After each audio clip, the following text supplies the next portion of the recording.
Больницы и социальные службы Франции, за пришедшей в страну жары, работают в усиленном режиме, заявил в понедельник президент Эммануэль Макрон.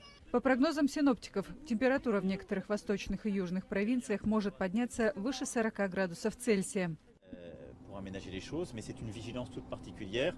Высокий уровень готовности объявлен в отделениях неотложной помощи, медицинских службах, домах престарелых, чтобы можно было принять профилактические меры, такие как восполнение дефицита воды, сопровождение, чтобы быстро позаботиться о наиболее уязвимых категориях людей, потому что, как вы знаете, в такой период именно больные, беременные женщины, маленькие дети и пожилые люди находятся в наибольшей опасности.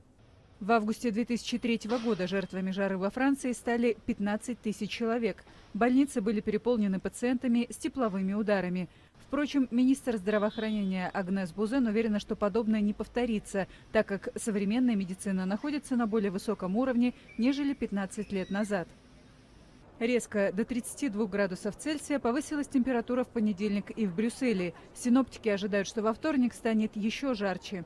Бельгийский Королевский метеорологический институт называет причиной аномальных погодных условий циркуляцию субтропических воздушных масс над Атлантическим океаном и антициклон, накрывший область от Исландии до России.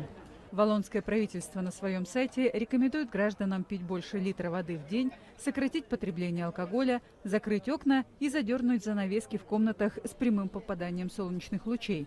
Бельгийцам советуют носить светлую одежду и надевать головные уборы. Немцы в понедельник спасались от духоты, купаясь в городских фонтанах. Температура в Германии на предстоящей неделе будет стабильно выше 30 градусов Цельсия, сообщают синоптики. Небывалая жара также ожидается в Испании и Швейцарии.